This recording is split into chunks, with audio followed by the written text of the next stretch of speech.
진료실 문을 열고 들어오시는 시니어분들을 보면 저는 늘 먼저 표정부터 살핍니다.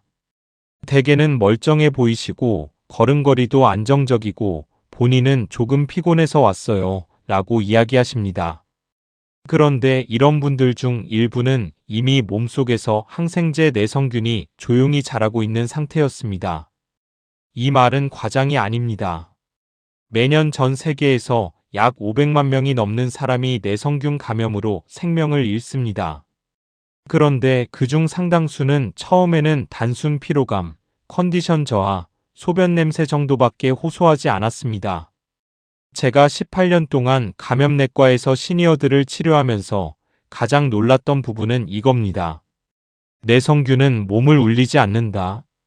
고열도 극심한 통증도 없는 채로 천천히 올라옵니다. 그래서 의학계에서는 내성균을 조용한 팬데믹이라고 부릅니다.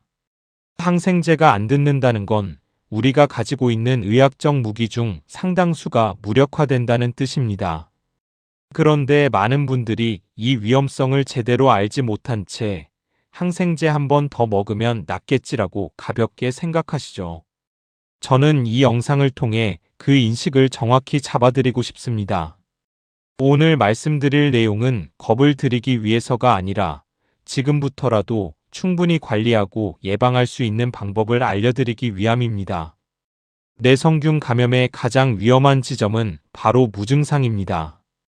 고령층은 특히 면역 반응이 약해져 있어서 몸이 위급한 상황에서도 열이 잘 나타나지 않습니다. 그래서 감염은 이미 퍼지고 있는데 환자 본인은 아무렇지 않다고 느끼는 경우가 아주 많죠. 제가 잊지 못하는 환자가 있습니다. 72세 남성, 평소 성격이 무척 담담하셨던 분인데 어느 날 소변 냄새가 좀 이상한 것 같아 왔어요 라고 오셨습니다. 통증도 없고 열도 없다고 하셨죠. 그런데 소변 검사에서 이미 강한 내성균이 검출됐고 혈액 검사를 돌려보니 염증 수치가 급하게 올라가고 있었습니다. 이분은 이후 입원 치료가 필요했고 항생제를 2가지나 동시에 써야 했습니다. 환자분은 계속 이렇게 심한 건 줄 몰랐다고 말씀하셨습니다. 이처럼 내성균 감염은 우리 몸의 감각을 속입니다. 몸이 보내는 신호가 작고 은근해서 스스로 눈치채기 어렵습니다. 심지어 가족분들도 요즘 좀 피곤하신가 보다라고 넘어갈 때가 많습니다. 특히 요로는 고령층에게 가장 취약한 부위입니다. 면역도 떨어지고 방광 기능도 약해지고 수분 섭취도 적어지다 보니 균이 자리를 잡기에 너무 좋은 환경이죠. 그래서 시니어분들은 열 없이도 요로 내성균 감염 신장 혈액순으로 빠르게 확산될 수 있습니다. 즉 내성균은 티가 나지 않는 시점이 가장 위험합니다. 많은 분들이 항생제를 가장 강력한 약이라고 생각합니다. 하지만 항생제는 잘 쓰면 강력한 약이고 잘못 쓰면 오히려 균을 더 강하게 만드는 약이기도 합니다. 균은 20분마다 한 번씩 세대를 이어갑니다. 우리 기준으로는 1시간도 안 되는 시간이지만 균에게는 2세대, 3세대 엄청난 시간이 흐른 겁니다. 그 짧은 시간 동안 균은 자신을 공격하는 항생제를 분석하고 그 약을 어떻게 버틸지를 스스로 설계합니다. 세포벽을 두껍게 만들기도 하고 항생제를 분해하는 효소를 나타내기도 합니다. 심지어 이 내성과 관련된 정보를 역균에게 전달하기도 합니다. 그래서 항생제를 많이 쓸수록 균은 더 빠르게 강해집니다. 고령층이 내성균에 더 취약한 이유도 여기서 나옵니다. 평생 동안 감기, 치과치료, 폐렴, 피부질환 등으로 항생제를 적어도 몇십 번은 복용해 오셨습니다. 그 과정에서 몸속 균 생태계가 흔들렸고 오래 서 있던 유익균이 자리를 비우고 대신 약을 견디는 균들이 남아 살아남았을 가능성이 큽니다. 그래서 시니어에게는 내성균이 이미 몸속 어딘가에서 잠복해 있을 수 있습니다. 이건 누구의 잘못도 아닙니다.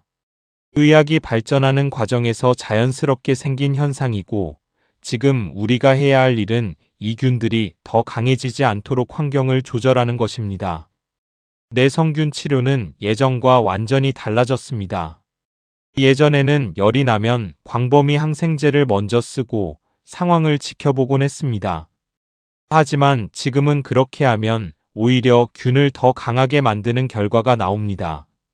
그래서 치료는 반드시 정확한 정보에 기반해야 합니다.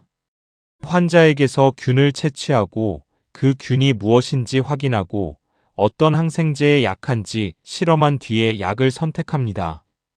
이걸 감수성 검사라고 하는데 마치 범인을 특정하고 나서 그 범인에게 가장 효과적인 도구를 선택하는 과정과 비슷합니다.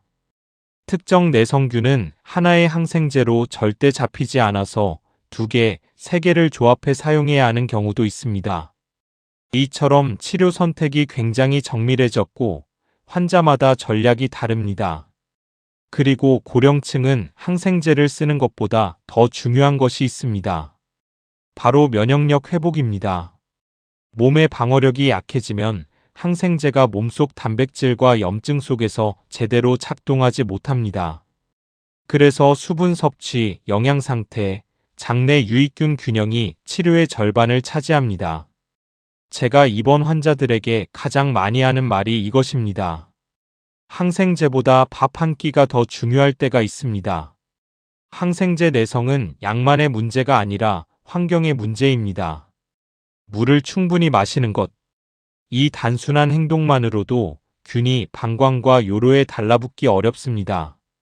요로가 마르는 순간 균은 표면에 착 달라붙고 그때부터 증식이 시작됩니다. 그래서 저는 시니어 분들에게 꼭 말씀드립니다. 목이 마르기 전에 물을 드세요. 갈증은 이미 몸속이 부족하다는 신호입니다. 장 건강도 내성균과 밀접하게 연결됩니다. 항생제를 복용하면 유익균이 먼저 죽고 빈자리에 강한 균들이 남습니다. 그래서 항생제 치료 후에는 반드시 프로바이오틱스, 발효식품, 식이섬유가 필요합니다. 심지어 고령층에서는 장내 미생물이 면역력의 70% 이상을 좌우한다는 연구도 많습니다. 또한 집안의 과도한 항균제 사용도 문제가 됩니다. 항균 비누, 항균 패브릭, 항균 스프레이. 이런 것들은 일시적으로는 깨끗해 보이지만 환경 속에서 살아남은 균들은 더 강한 내성을 갖게 됩니다. 휴대폰 화면, 리모컨, 방문 손잡이 같은 곳을 주기적으로 닦는 것이 훨씬 효과적이며 일반 비누와 따뜻한 물이면 충분합니다. 생활 습관이 쌓이면 내성균은 금방 발 붙일 곳을 잃게 됩니다. 진료실에서 가장 자주 듣는 말이 있습니다. 감기가 오래가서 항생제 좀 주세요. 감기는 바이러스성이라 항생제가 아무 역할도 하지 못합니다. 그런데 이 약을 먹는 순간 장내 균 생태계는 흔들리고 유익균이 줄어들어 내성균이 자리 잡기 좋은 환경이 됩니다. 즉 몸은 더 약해지고 균은 더 강해지는 셈이죠. 또 지난번에 먹고 남은 항생제 다시 먹어도 돼요? 라는 질문도 많습니다. 절대 안 됩니다. 이것은 내성균을 만드는 가장 확실한 방법입니다. 항생제는 적당히 쓰는 약이 아니라 정확히 써야 하는 약입니다. 또 한 가지는 많은 분들이 항생제를 독한 약일수록 잘 듣는다고 생각하는데 항생제는 독한 약, 약한 약이 있는 것이 아니라 균마다 맞는 약이 다를 뿐입니다. 그리고 가장 좁은 범위로 작용하는 약이 오히려 더 정교하고 더 안전합니다. 아침에 눈을 뜨면 먼저 체내 수분을 채워주는 한 컵의 물로 시작해주세요. 그리고 간단한 스트레칭으로 몸을 깨우고 혈액순환을 우선적으로 개선해주는 것이 좋습니다. 식사 때는 발효식품을 한 가지씩 꼭 넣어보세요. 이 작은 습관이 장내 균 구조를 바꾸고 감염에 대한 방어력을 키워줍니다. 오후에는 무리하지 않는 선에서 규칙적인 움직임을 유지해야 합니다. 실내만 오가는 생활을 하면 체온이 낮아져 면역 활동이 떨어집니다. 그냥 집 주변을 15분만 걸어도 충분합니다. 저녁에는 손 씻기와 환기를 통해 집안의 공기 흐름을 바꿔주는 것이 중요합니다. 특히 손 씻기는 감염 예방 효과가 50% 이상이라고 알려져 있습니다. 화려한 항균 제품보다 훨씬 강력한 예방법입니다. 그리고 한 가지 더, 처방받은 항생제는 정해진 기간 동안 매 끼니를 거르지 말고 복용하세요. 증상이 좋아졌다고 임의로 중단하면 안 됩니다. 그게 내성균을 만듭니다. 잠들기 전에는 물 한 모금, 그리고 하루 동안 몸에 나타난 신호를 잠시 돌아보는 시간을 가져보세요. 이렇게 작은 루틴들이 쌓이면 내성균이 자리에 붙어 자라날 환경 자체가 무너집니다. 항생제 내성균 감염의 초기 증상을 놓치지 마세요.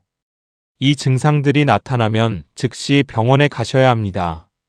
첫째, 요로 감염 증상이 항생제를 먹어도 호전되지 않을 때, 배뇨통, 요급증, 허리 통증이 3일 이상 지속되고 처방받은 항생제를 먹어도 나아지지 않으면 반드시 다시 진료를 받으세요. 둘째, 설명할 수 없는 고열이 3일 이상 지속될 때, 38도 이상의 열이 사흘 이상 계속되는데 원인이 명확하지 않으면 항생제 감수성 검사를 받아보셔야 합니다. 셋째, 입원 중이거나 항생제를 투약받고 있는데 증상이 악화될 때, 이건 항생제 내성균의 전형적인 신호입니다. 의료진에게 즉시 보고하세요. 넷째, 상처 감염이 항생제로도 나아지지 않을 때, 수술 후 상처나 욕창이 며칠 지나도 빨갛거나 고름이 나오면 일반 상처 감염이 아닐 수 있습니다. 다섯째, 구역질, 설사와 함께 전신 무기력감이 나타날 때, 이건 폐혈증으로 진행될 위험 신호입니다. 119를 부르셔야 합니다. 지금까지 말씀드린 내용은 겁을 드리기 위한 이야기가 아닙니다. 오히려 정반대입니다. 항생제 내성균은 예방 가능한 질환이기 때문입니다. 세계보건기구가 항생제 내성균을 인류가 직면한 10대 공중보건 위협 중 하나로 지정한 것도 모두 우리의 잘못된 항생제 사용 때문입니다. 역으로 말하면 우리가 올바르게 사용하면 충분히 예방할 수 있다는 뜻이기도 합니다. 제 환자분들 중에서 가장 인상 깊었던 분은 항생제 내성균을 이겨낸 81세 할아버지였습니다. 처음엔 절망감이 크셨지만 함께 정성껏 치료하고 이후 철저한 예방 수칙을 지키셨어요. 지금 그분은 손주들과 함께 건강하게 지내고 계십니다. 여러분도 할 수 있습니다. 오늘부터 이 세 가지만 기억하세요. 첫째, 처방받은 항생제는 끝까지 복용하기. 둘째, 감기에 항생제를 요구하지 않기. 셋째, 손 씻기와 위생관리 철저히 하기. 이것이 항생제 내성균을 막는 가장 강력한 무기입니다. 그리고 이건 약이나 주사가 아니라 우리 모두가 지금 바로 시작할 수 있는 것입니다. 여러분의 건강, 우리 모두가 함께 지켜내길 바랍니다. 감사합니다.